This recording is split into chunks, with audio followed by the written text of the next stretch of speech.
Antes que nada quería mencionar que esta iniciativa de hacer esta presentación corresponde fundamentalmente al académico Alberto Tacchini, que en alguna oportunidad manifestó el interés en escuchar sobre estos aspectos y la aquiescencia que mostró muchos de ustedes para que se llevara a cabo.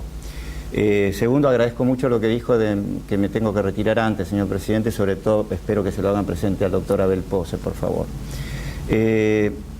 Respecto del documento, es un documento que en leerlo tardaría aproximadamente 21 minutos. Lo que no van a poder ver, que ya he dejado en secretaría, son 3 mapas que existen y una encuesta que van como 4 anexos del documento. De los innumerables conflictos existentes en el mundo que han motivado al Papa Francisco a decir que estamos ante la Tercera Guerra Mundial, pocos han provocado tanta preocupación en Occidente como los desarrollados en Oriente Medio y en particular en sus últimas y violentas manifestaciones. Causas de su aparición. Diversas fuentes ubican el nacimiento de la organización yihadista del Estado Islámico entre 1999 y 2004 bajo el nombre de la Comunidad de Monoteísmo y Yihad. Más tarde se consolidó en su combate contra la invasión de Estados Unidos a Irak en 2003. El Estado Islámico ha tenido frecuentes cambios de nombre. En 2004 pasa a ser la Organización de la Base de la Yihad en el País de los Dos Ríos, o Al-Qaeda en Irak. En 2006 pasa a autodenominarse Estado Islámico de Irak. En 2013 pasa a ser el Estado Islámico de Irak y el Levante, reflejando su participación en la guerra civil siria, y finalmente en 2014, en nuestros días, se autoproclama califato con el nombre de Estado Islámico. Pero estos cambios no han sido solo cosméticos. Representan las múltiples transformaciones que el grupo ha experimentado y simbolizan su flexibilidad y adaptabilidad permanente. En la actualidad, el Estado Islámico no es la única organización yihadista activa. Además, este fenómeno no es algo exclusivo del convulsionado Medio Oriente. En el sudeste asiático, los luchadores por la libertad islámica de Bangsamoro, organización fundada en 2008 como desprendimiento del Frente Moro de Liberación Islámico, ha declarado su apoyo al Estado Islámico de Medio Oriente. En África, Boko Haram, fundada en 2002, ha realizado conquistas territoriales en los últimos meses, incluyendo la ciudad de Barma, al norte de Nigeria. También, como el Estado Islámico, esta organización se autoproclamó como califato. Boko Haram tomó una mayor presencia internacional por el secuestro de más de 200 estudiantes cristianas por su opinión militante en contra de la educación a las mujeres. Sin embargo, no se conocen vínculos entre ambas organizaciones, la nigeriana y la de Medio Oriente. El Estado Islámico, por su parte, controla entre el 20 y el 30% de la población siria e iraquí, debilitando aún más la frágil situación de seguridad por la que atraviesan estos países. ¿Cómo se puede explicar el éxito de esta organización? En primer lugar, a partir de la situación que generó la retirada de las tropas estadounidenses, el gobierno del primer ministro iraquí, Nuri al-Maliki, llevó a cabo una política basada en el sectarismo contra la población islamita sunita, que representa aproximadamente el 40% del total de los iraquíes y se concentra, en su mayoría, en la zona oeste del país. Los militantes del Estado Islámico son justamente de corte sunita. Por otro lado, la guerra civil en Siria, estado limítrofe con Irak, desatada en marzo de 2011, posibilitó la consolidación de diferentes grupos armados opuestos al gobierno local. Uno de ellos ha sido el Estado Islámico. En tercer lugar, la disminución del poderío de Al-Qaeda, la muerte de Bin Laden y la fractura del grupo en franquicias semiautónomas dejaron una nueva generación de yihadistas en busca de un hogar espiritual. El Estado Islámico logró proporcionar eso y generó una máquina propagandística habilidosa, con producción de videos de alto impacto que son publicados en redes sociales. Estos elementos dotaron al denominado EI de un contingente importante de militantes y su financiamiento se convirtió en autosustentable con la venta de petróleo y producción agrícola de los territorios conquistados. La matanza de cristianos, zoroastristas, musulmanes sunitas no fundamentalistas y chiitas, fue una parte también de su política de terror. Crisis de los valores occidentales. También existe una dimensión cultural de la globalización en la cual los musulmanes sienten que algunos de los valores, ideales y nociones de vida que emanan de Occidente están comenzando a penetrar en sus sociedades, influyendo a sus jóvenes en particular, y esto es tomado como injurioso para su propia cultura e identidad.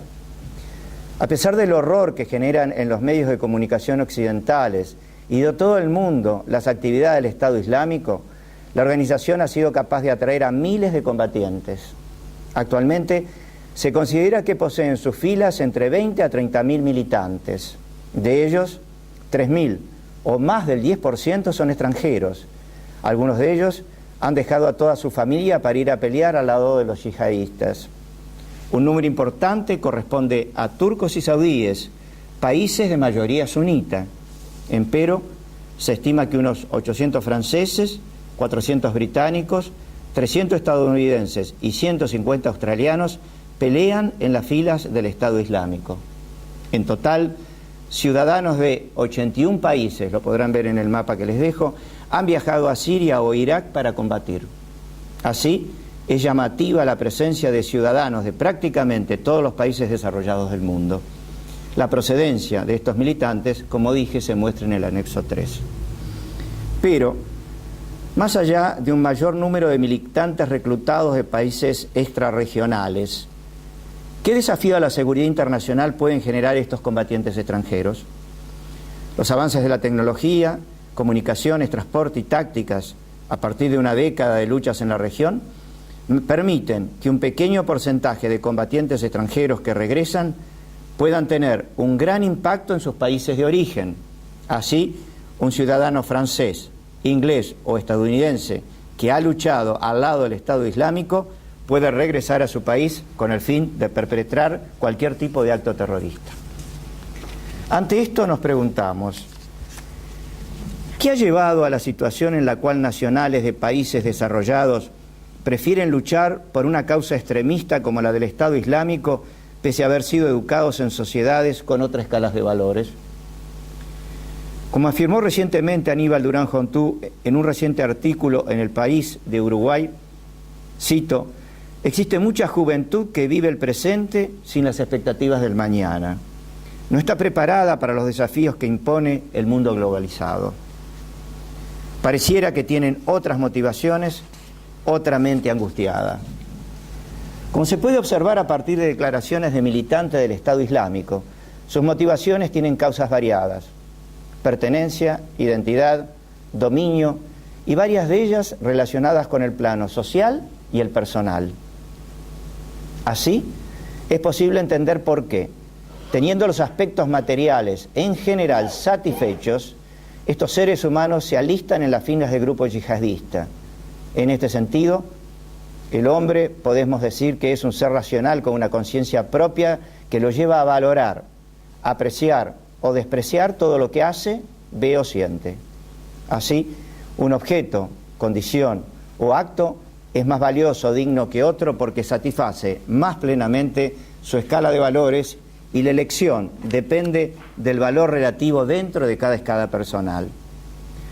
Valores aceptados o no aceptados por las sociedades en el mundo, de acuerdo a una reciente encuesta del Global Value Survey del Pew Research Center, se muestran en el anexo 4. Marita, de tus fuentes. Se puede pensar en que los valores occidentales, que algunos llaman de tradición judeo-cristiana y en algún momento fueron atractivos para el resto del mundo, en la actualidad entusiasman menos que en el pasado, o incluso han llegado a desilusionar. Los valores liberales como la democracia, los derechos humanos o la libertad de expresión han sido utilizados muchas veces con doble estándar. Mientras se puntualizaba su violación en algunos lugares, se hacía silencio en otras situaciones o incluso son desconocidos por los propios promotores de los mismos. La desilusión con el progreso democrático y la disminución de la confianza en las instituciones políticas en varias regiones del mundo han generado dudas sobre la existencia del triunfo absoluto de los valores democráticos liberales y de la visión al estilo de final de la historia del teórico Francis Fukuyama.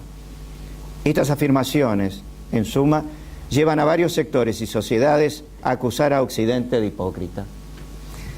Por otro lado, ciertos aspectos de la vida de las personas han sido llevados a posiciones radicales a los ojos de las sociedades no occidentales, como la cosificación de la mujer, los planteos en torno a la vida y la muerte, el exceso de materialismo en las relaciones humanas y el dominio de una visión excluyentemente financiera ante las necesidades del presente.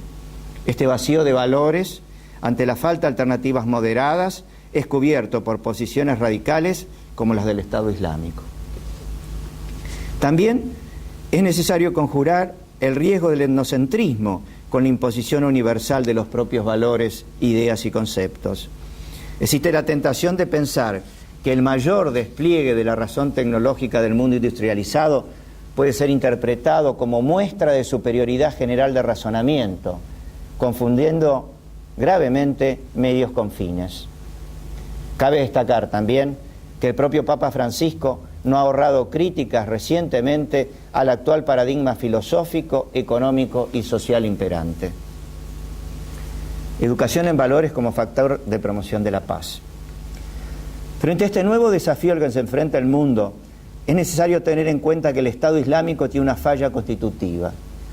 Su encarnación física lo hace vulnerable al ataque directo, a diferencia de Al-Qaeda. Si se le quita el territorio a la organización y se expone su brutalidad y voracidad, se estaría desacreditando su primacía en estas ideas fundamentalistas. En segundo lugar, muchas voces se alzan a favor de promover la desradicalización de los individuos. Algunas veces es una cuestión de circunstancias materiales, financieras, familiares o incentivos sociales. Algunos individuos deciden que los riesgos de involucrarse en conocidas redes terroristas son muy altos. Algunas veces es simplemente la desilusión con ciertos grupos o tácticas terroristas. Pero lo más importante es que no hay hoy un enfoque que haya demostrado encajar en todos los casos exitosos de desvinculación como política. Sin embargo, lo que ha sido demostrado una y otra vez es que las estrategias de desradicalización que buscan desalojar creencias radicales han fallado o han sido irrelevantes en bloquear al terrorismo. Por último, es importante no solamente desacreditar y fomentar la disolución del Estado Islámico, sino generar, de nuevo, un paradigma de valores que sea atractivo a todo el mundo, en especial a las nuevas generaciones, para evitar en el futuro el surgimiento de estas organizaciones que se alimentan de la crisis de los valores actuales. Así solamente se podría construir un futuro de paz sostenible. Valores compartidos. Es posible encontrar valores generales que son generalmente compartidos. Por caso, el principio de tratar a los demás como uno mismo espera ser tratado, que bajo distintas formulaciones está presente en todas las civilizaciones. Confucio, Mahabharata, el budismo, el Antiguo Testamento, el Corán y el Talmud judío lo presentan, aunque por la vía negativa, instando a no hacer a los demás lo que uno no desea para sí. Cito: lo que es odioso para ti, no lo hagas a tu prójimo. Esto es la totalidad del Torá.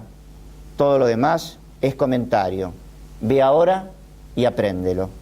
Termina la cita de la Torá. En el Nuevo Testamento toman la fórmula afirmativa de amad a Dios sobre todas las cosas y al prójimo como a ti mismo, incluyendo en el prójimo al diferente y aún al enemigo. El ideal que subyace es el de la igualdad y la reciprocidad, que nace de la creencia en que cada ser humano es único y irreemplazable. Esta base compartida nos anima a considerar que las culturas no están tan alejadas en lo esencial, los valores fundamentales que inspiran los códigos de conducta y los principios básicos de la justicia. A pesar de que existen distintos contextos interpretativos, valores como la libertad, igualdad, autonomía o dignidad son universales. Ninguna cultura valora la cobardía o la mentira. Este hecho no niega que exista una auténtica polifonía de valores en las sociedades complejas y plurales de hoy, pero sí permite albergar esperanzas de acercamientos entre ellas que permitan la mutua comprensión. Por comprender Entendemos llegar a imaginar cómo piensan, sienten y viven los otros. Comprender no es sinónimo de compartir. Pueden darse simultáneamente el rechazo y la simpatía, como nos demuestra continuamente la propia literatura. De modo que la incomprensión hacia una jerarquía de valores ajenas no es incompatible con el respeto. Además, el diálogo, la cooperación, el rechazo a la tortura y tratos inhumanos son valores compartidos por toda la sociedad internacional. Esto puede apreciarse en las resoluciones de la Asamblea General de Naciones Unidas aprobadas por unanimidad. También las adjunto. Finalmente, es necesario resaltar el rol de la familia por sobre las instituciones educativas en la formulación de estos valores. Las actitudes y creencias que apoyan las conductas dependen más del clima social y familiar que de la actuación del medio escolar. Este actúa como refuerzo o elemento corrector de las influencias permanentes que el niño recibe en el medio sociofamiliar, pero en ningún caso lo sustituye adecuadamente. La familia es el hábitat natural para la apropiación de los valores. Los humanos nacemos con abundantes carencias y con casi todo por aprender. Actitudes, valores y hábitos de comportamiento constituyen el aprendizaje imprescindible para el crecimiento. Pero el aprendizaje de valores de naturaleza distinta del conocimiento exige la referencia inmediata a un modelo, es decir, la experiencia suficientemente estructurada, coherente y continuada que permita la exposición de un modelo de conducta no contradictoria o fragmentada. Y esto debe encontrar en la familia y en la escuela el lugar donde arraigarse. Se trata, por tanto, de ofrecer a los hijos ambientes o climas en los que puedan tener habitualmente experiencias del valor y que sea la realidad cotidiana de la vida familiar la que se convierta en referente principal, si bien no exclusivo, de los valores para los hijos. El sistema político democrático, consideramos, es lo mejor que se ha inventado para permitir que el hombre sea libre. El problema no está en la máquina, sino en los maquinistas. Citando nuevamente a Durán Juntú, cito: mejorar la vida no es solamente hacerla más confortable desde el punto de vista físico y material, sino hacerla más digna y humana en términos morales. Las organizaciones que este año han tomado mayor relevancia mediática a partir de la brutalidad de sus acciones y las conquistas territoriales alcanzadas no son nuevas, sino que llevan en general más de 10 años de actividad. La crisis de valores que ha causado el surgimiento de dichas organizaciones probablemente lleve muchas décadas más. Entonces, el problema de fondo no data de la anterior era unipolar en el mundo, de los ciclos económicos o de los actuales problemas que encaramos en la gobernanza mundial. Así también, su solución definitiva no dependerá del éxito de bombardeos o coaliciones militares internacionales. Para llevar la paz y, a continuación, tranquilidad a las sociedades devastadas por los extremismos, es menester realizar una profunda reflexión sobre los actuales valores vigentes, las motivaciones individuales, materiales y sociales de los jóvenes de todo el mundo y de los canales a través de los cuales se transmiten estos valores, principalmente la familia y la escuela. Todo lo expresado nos permite concluir que, en gran parte, la solución reside precisamente en la educación y su indudable potencialidad para constituirse en protagonista refundante de una civilización de la paz. Nada más, presidente.